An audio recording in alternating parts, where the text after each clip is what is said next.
अब हम पृथ्वी की गतियां वाले अध्याय को आगे बढ़ाते हैं और एक नया टॉपिक लीप वर्ष पर चर्चा शुरू करते हैं। देखिए बेटा, हमने ये देखा था कि जब पृथ्वी सूर्य की परिक्रमा करती है एक वर्ष के दौरान 365 दिन में, तो 365 दिनों की हम गणना करते हैं, लेकिन जो 6 घंटे हैं उसको बचा के रखते हैं। अब वो 6 घंटे जाते कहां है? देखिए, अगर मैं साधारण वर्ष की बात करूं जनरली, तो साधारण वर्ष जो ऑर्डिनरी मंथ है, साधारण वर्ष में फरवरी माह 28 दिन का होता है। 28 दिनों का, ये आपको पता है। हम पढ़ रहे हैं लीप वर्ष। देखिए लीप वर्ष क्या होता है, लेकिन लीप वर्ष से पहले जो साधारण वर्ष है उसमें फरवरी महीना है वो 28 दिनों का होता है। ये बात आपको पता है। अब यहां से अपनी चर्चा को आगे बढ़ाते हैं। उसके बाद में अब हम बात करते हैं उन 6 घंटों की। तो प्रत्येक वर्ष में, एक वर्ष में 6 घंटे बचे ना, तो प्रत्येक वर्ष के 6 घंटे 4 वर्षों तक हम जोड़ेंगे। प्रत्येक वर्ष के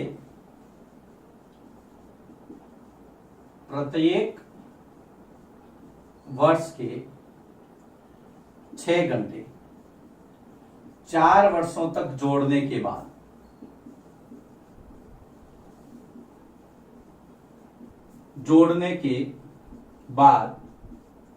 24 घंटे अर्थात एक दिन बढ़ जाता है। एक दिन बढ़ जाता है, जिसे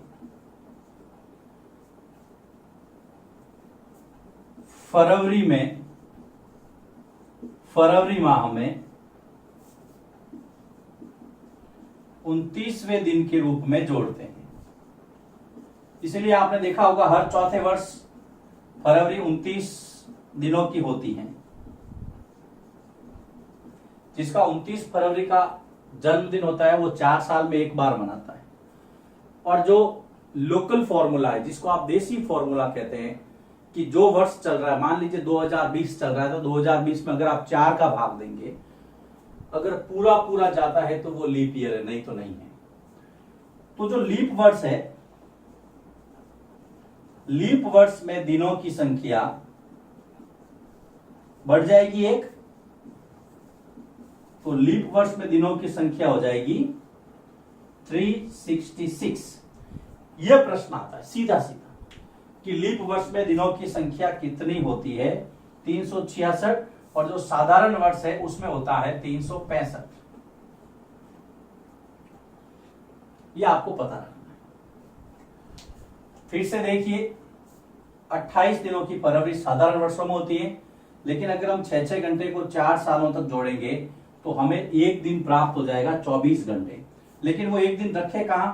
वो एक दिन हम चौथे साल फरवरी में 29वें दिन के रूप में रखते हैं। इसलिए हर चौथा वर्ष लीप वर्ष होता है, जिसमें दिनों की संख्या होती है 366।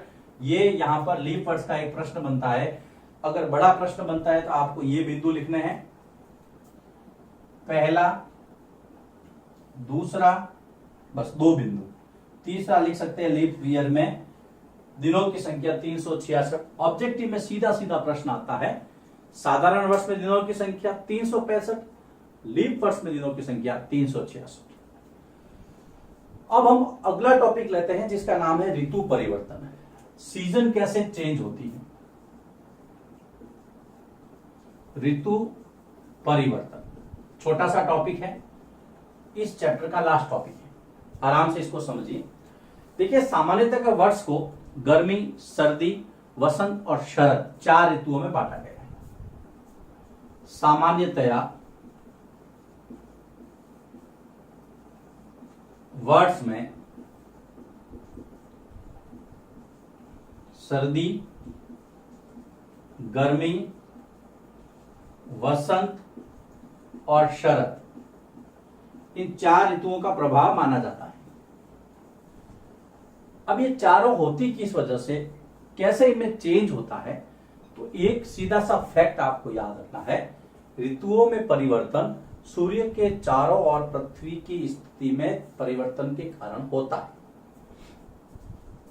किस लिए होता है, ये फैक्ट आपको याद रखना है कि जो सीजन चेंज होती है, ऋतुओं में परिवर्तन सूर्य के चारों ओर, आगे हम समझेंगे इसको, पहले आप इसको लिख लें।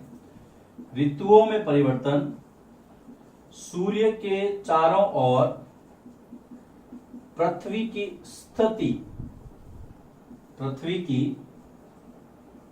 स्थिति में परिवर्तन के कारण होता है। यह फैक्ट आपको ध्यान में रखना है। कई बार पूछ लेते हैं कि ऋतुएं क्यों बदलती है, तो आपको बताना है कि पृथ्वी सूर्य के चारों ओर चक्कर लगाती है, उस समय वो अपनी स्थिति को बदलती रहती है, क्योंकि वो अपनी जगह पे भी घूर्णन करती है और परिक्रमण तो कर ही रही है। तो दो तरह से उसकी गतियां हो गई, उसकी स्थिति में परिवर्तन होगा, सीजन चेंज होती है। सीजन कैसे चेंज होती है इसका हम आगे जिक्र करते हैं। इसको आप लिखिए, ऋतुओं में परिवर्तन किस वजह से होता है, ये फैक्ट आपको लिखना है। ये 4 जो सीजन है उनका नाम आपको लिखना है, टॉपिक का नाम है ऋतु परिवर्तन। लिखिए इसको, फिर मैं आगे बढ़ता हूं। अब हम बात करते हैं कि पृथ्वी की स्थिति के अनुसार ऋतुएं कैसे बदलती है, और जो जो सिलेबस में जो स्थितियां दी हुई है उसके हिसाब से हम बात करेंगे। सबसे पहले हम बात करते हैं उत्तर अयनात का मतलब है उत्तरी गोलार्ध के अंदर किस तरह से स्थिति पृथ्वी की बदलती है। उत्तर अयनांत में आपको उत्तरी गोलार्ध की स्थिति ध्यान रखनी है, और वहां पर एक तारीख की तरफ आपका ध्यान जाना चाहिए। वो तारीख है 21 जून। तो 21 जून को याद रखना आप, विश्व योग दिवस भी मनाया जाता है इस दिन। तो 21 जून को उत्तरी गोलार्ध में, कौन सा गोलार्ध याद रखना, उत्तरी गोलार्ध, जहां पर आप और हम रहते हैं अभी, 21 जून को उत्तरी गोलार्ध में कर्क रेखा, ध्यान रखना, उत्तरी गोलार्ध में कर्क रेखा पर सूर्य की किरणें सीधी पड़ती है,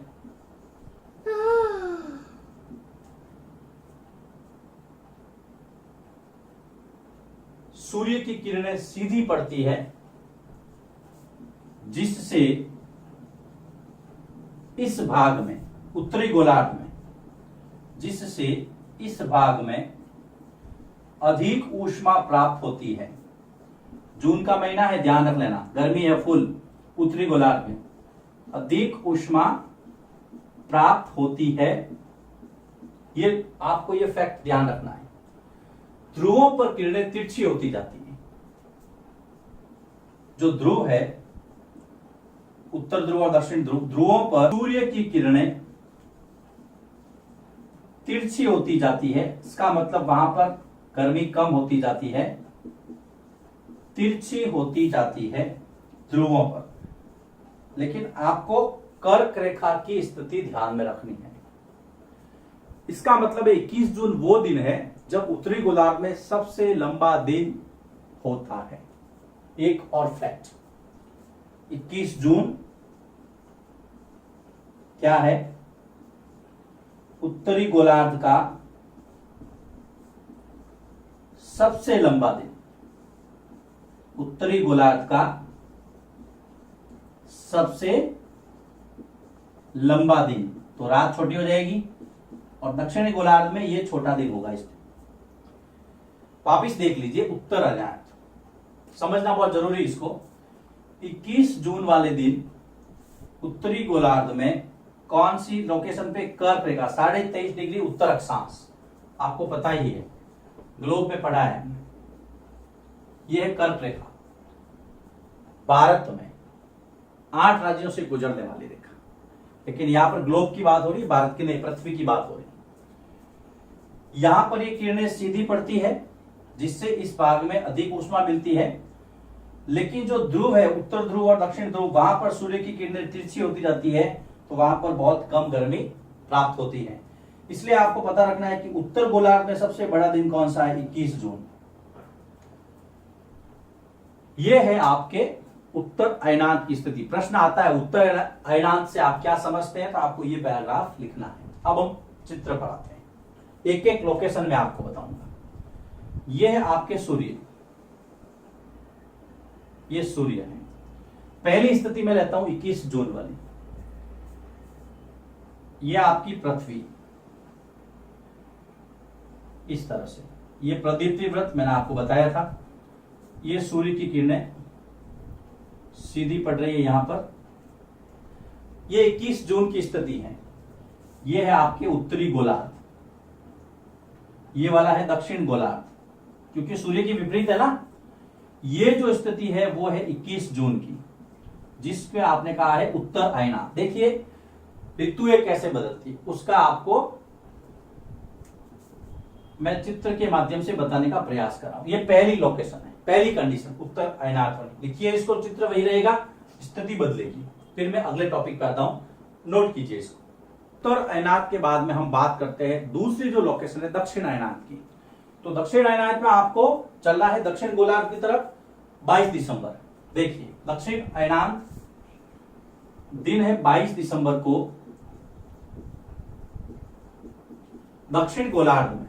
वो उत्तर गोलार्ध था, ये दक्षिण गोलार्ध। दक्षिण गोलार्ध में वो कर्क रेखा थी, ये मकर रेखा है। मकर रेखा पर, मकर रेखा 23.5 डिग्री दक्षिण अक्षांश। 22 दिसंबर को दक्षिण गोलार्ध में मकर रेखा पर सूर्य की किरणें सीधी पड़ती है। सूर्य की किरणें सीधी पड़ती है, ध्रुवों पर यह तिरछी होती जाती है। वही ध्रुव दोनों वापिस ध्रुवों पर ये मतलब किरणें सूर्य की तिरछी होती जाती है, वहां उष्मा का प्रभाव कम होता जाता है, तिरछी होती जाती है। और ये जो स्थिति है इसको हम कहते हैं दक्षिण अयनात। तो ये जो 22 दिसंबर है, 22 दिसंबर दक्षिण गोलार्ध का सबसे बड़ा दिन, ये याद रखना। 21 जून उत्तर गोलार्ध का, दक्षिण गोलार्ध का ये दूसरी स्थिति हो गई, सबसे बड़ा दिन। अब चित्र में देखिए सेम इसी तरह से, ये आपकी पृथ्वी है और इस तरह से ये झुकी हुई है, ये प्रदीप्ति व्रत है। ये आपका उत्तर गोलार्ध है, इधर अब दक्षिण गोलार्ध आ जाएगा क्योंकि स्थिति चेंज हो गई। ये सूर्य की किरणें मकर रेखा की तरफ सीधी पड़ रही है और ये दूसरी स्थिति, ये 21 जून वाली, ये आपके 22 दिसंबर वाली दक्षिण अयनात वाली। ये सन है, सूर्य, ये आपकी अर्थ है, ये भी पृथ्वी है। दूसरी स्थिति दक्षिण अयनात वाली। अब हम तीसरी स्थिति की बात करेंगे जिसको नाम दिया गया है विषुव, जहां पे दिन और रात बराबर है।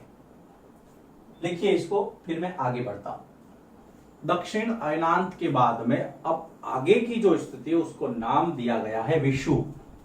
विषुव से यहां पर विषुवत रेखा से समझना आपको, भूमध्य रेखा, जहां पर दिन और रात बराबर है। एक विशेष स्थिति में देखिए 21 मार्च और 23 सितंबर, ये दो दिन आपको याद रखने हैं, 21 मार्च और 23 सितंबर। इन दो दिनों में विषुवत रेखा पर सूर्य की किरणें सीधी पड़ती हैं। 21 मार्च को और 23 सितंबर को विषुवत अर्थात भूमध्य रेखा पर, विषुवत रेखा पर सूर्य की किरणें सीधी पड़ती है। इस स्थिति में कोई भी ध्रुव सूर्य की तरफ झुका हुआ नहीं है, सीधी पड़ती है। कोई भी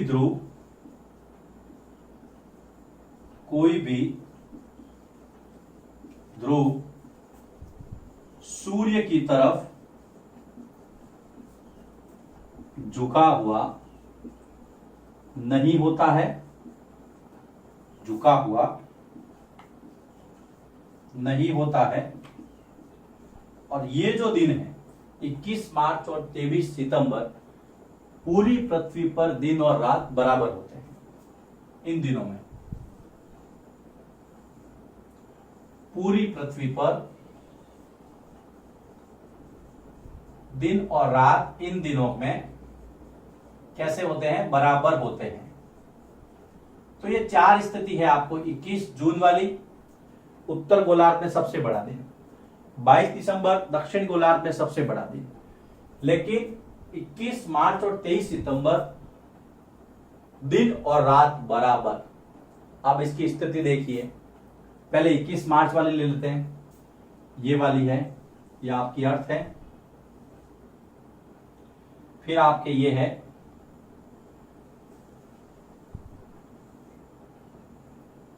23 सितंबर वाली, इस तरह से। ये आपको समझना, 21 मार्च और 23 सितंबर। 21 मार्च वाली विषुव की स्थिति है, ये विषुव है, ये भी विषुव है, विषुवत रेखा पर 23 सितंबर। ये चीजें है आपको पता रखना है। चारों स्थितियां मैंने आपको बता दी। अब कुछ फैक्ट्स हैं। 23 सितंबर उत्तरी गोलार्ध में शरद ऋतु, ध्यान रखना। 23 सितंबर जो उत्तरी गोलार्ध है, उत्तरी गोलार्ध में शरद ऋतु होती है। लिख लेना, आप नोट कर लेना, कई बार एग्जाम में पूछ लेते हैं। फैक्ट है ये। 23 सितंबर तो दक्षिण गोलार्ध में इस समय वसंत ऋतु होगी। दक्षिण गोलार्ध में वसंत ऋतु, द गो लिखा है मैंने, दक्षिण गोलार्ध इसको समझना है। कौन सी तारीख को? 23 सितंबर को। उसके बाद में 21 मार्च, अगला फैक्ट इसके ठीक उल्टा है।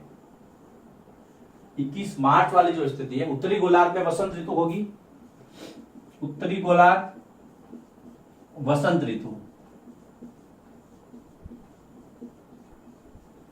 और दक्षिण गोलार्ध में ऋतु होगी। तो ये आपको फैक्ट याद रखने हैं। इसके बाद में एक यहां पर आपको दिया है, भारत के प्राचीन और महान खगोल शास्त्री आर्यभट्ट। ये देखिए, भारत के महान खगोल शास्त्री आर्यभट्ट का जो दावा था और जो खोज थी, उन्होंने कहा था कि पृथ्वी गोल है और वह अपने अक्ष पर घूर्णन करती है। आर्यभट्ट ने कहा था पृथ्वी गोल है और अपने अक्ष पर घूर्णन करती है, अपने अक्ष पर घूर्णन करती है। आर्यभट्ट ने उस समय कह दिया था। तो ये भी आपको ध्यान में रखना है। आर्यभट्ट भारत के महान प्राचीन खगोल शास्त्री, ये आपको पता रखना है। लोकेशंस वापस देख लीजिए दोनों, 21 मार्च वाली और 23 सितंबर। विशेषता क्या है? पृथ्वी पर दिन और रात इस समय बराबर होते हैं। विषुवत रेखा पर सूर्य की किरणें सीधी पड़ती है और कोई भी ध्रुव सूर्य की तरफ झुका हुआ नहीं है। फिर आर्यभट्ट का कोटेशन आपको ध्यान में रखना है, पृथ्वी गोल है और अपने अक्ष पर घूर्णन करती है। ये वाले फैक्ट है शरद ऋतु और वसंत ऋतु वाले, वो आपको नोट करने हैं। इस चित्र को आपको समझते हुए इसकी जो चारों लोकेशन है, 21 जून वाली, 22 दिसंबर वाली, 21 मार्च वाली और 23 सितंबर, इन चारों का आपको पता रखना है सूर्य की किरणों की स्थिति के हिसाब से। यह चित्र आपको अपनी नोटबुक में भी बनाना है, ये वाला बढ़िया सा। तो ये था तीसरा अध्याय, पृथ्वी की गतियां। 2 वीडियो में इसको समेटा है हमने। उम्मीद करता हूं आपको पसंद आया होगा। इससे संबंधित यदि कोई क्वेरी हो तो आप मुझे व्हाट्सएप पर या टेलीग्राम पर क्वेरी बता सकते हैं। इसके अलावा हमारी जो वेबसाइट है www.navoacademy.in, इसको भी आप विजिट करें, एग्जाम के टाइम में आपको बहुत हेल्प करेगी ये। आपसे फिर मुलाकात होगी।